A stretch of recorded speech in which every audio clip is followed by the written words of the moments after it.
Alright guys, welcome back. This is Phil from underKG.com, your host, and these are the Galaxy S10 and the S10 Plus. They differ in the packaging slightly. It took me a while to get them because there is apparently a shortage of stock here in South Korea. And somebody told me that the wall and the MWC had bazillions of the Galaxy S10s on it, claimed that those were the reasons why we're not getting our units. But anyway, jokes aside, here we go with the two phones. Latest flagship. This is the S10.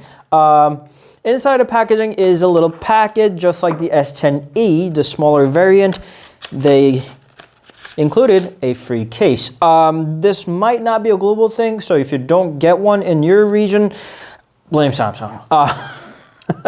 It's just a cheap plastic case, nothing that you should be jealous about, but initial protection is always good. So we're gonna put it right there. Aside from that, there is a quick start guide, the data transfer guide, and another smart switch guide. Beneath that is the phone, which we're gonna put right there for a moment. And look at this, they've done a really nice job with the new packaging. They call this eco-friendly, and this is not only eco-friendly, but also good looking and neatly packed at the same time. There is a charger, a USB adapter, the USB-C cable, and lastly, the headphones. Cables and the headphones, you open them up and you roll them open, and here is the cable. And same goes with the headphones, even better. They made it look a little bit like the EarPods.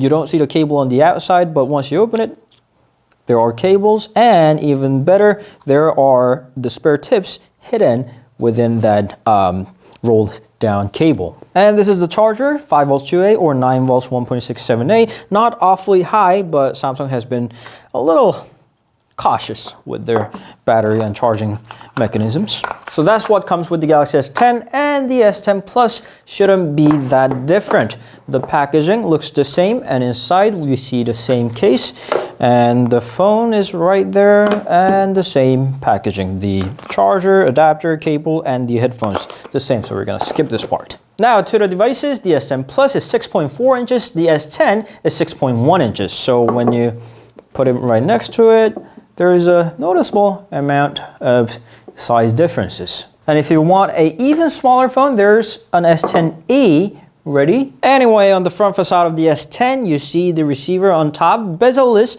display. They called it the Infinity O display. O because there's a punch hole camera. So when you unlock that with your finger, you see that there is the front-facing camera. That area is going to be blocked. I've seen some interesting wallpapers. This panel is HDR10 Plus capable with up to 1200 nits of brightness. On the right hand side, we got the power key, volume rocker on the left hand side with the Bixby button that is finally customizable. You can assign your own app with the single or double press. One of the other has to be the Bixby app, but you can set your own for the rest. On top, we have noise cancelling secondary microphone with the SIM card tray that can host up to 2 SIM cards or 1 SIM card and micro SD card. On the bottom, we have the USB-C port, fast charging capable, standard headphone jack, microphone, and the speaker that works simultaneously with the one on top to give you stereo sound effect, with Dolby Atmos, of course. And those things are identical with the S10 Plus. You see all the same parts, all the same buttons, all the same button on the right hand side.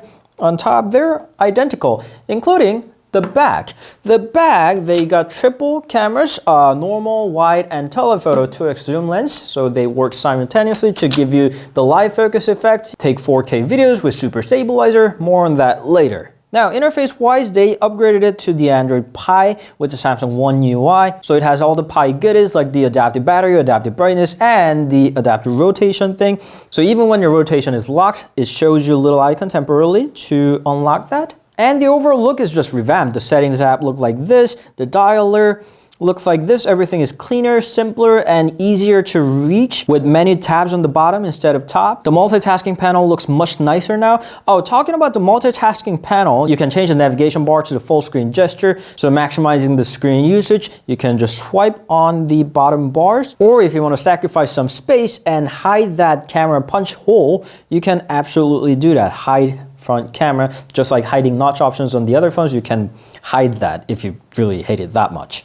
So now let's bring the vanilla S10 and take a peek at the camera. So this is the normal angle, this is the zoom telephoto lens, and this is wide angle. It's 123 degrees of wide angle. And another wide camera is the front one. You can swipe on the screen to switch, and there's a little glow on the camera. I think that's a very nice touch. And this also does the 4K video recording, a very first on Galaxy. There's of course the live focus, but if you have the S10 Plus, it utilizes two cameras there. You can change the angle or have a better live focus performance. Supplying all that power is 3400 or 4100 milliamps of battery built inside. You can fast charge it, wirelessly fast charge it, and even share that with other devices like the recent Huawei phones. There's a wireless power share menu. You turn that on, put a wireless chargeable device like the Galaxy Buds on top of it, and it's gonna start charging it wirelessly. As long as it complies to the standard, it doesn't matter which manufacturer it comes from. You can charge your iPhone, other Galaxies, other Huawei's, other LGs. Just about everything could be charged with the wireless power share feature, including another Galaxy S10. And very interestingly, in some regions, Samsung included the new thing called the blockchain key store. You can import an existing wallet or create a new wallet. For now, it only supports Ethereum, but if you want to, you can use the Samsung Knox technology and the secure enclave to store your Ethereum wallet. Just like Samsung Knox, the outside hardware is pretty sturdy too. It's covered with Gorilla Glass 6 on the front and IP68 water and dust resistance. And especially the back material is the glass for this unit, but more upscale version like the 512 gigabytes of model have ceramic back. So this is Prism Black, Prism Green, which is one of my favorite colors. It looks very nice. And there's Prism White. The ceramic versions have more of a simpler colors, so to say, and they're a bit heavier too. Anyway, Samsung finally made some big bold changes on their phone and they look very promising. The review shouldn't take long. So in the meanwhile, if you have any questions, please do leave them down in the comment section below and we'll see you guys later. You can always meet us on Instagram, Facebook, and Twitter. Till then, ciao.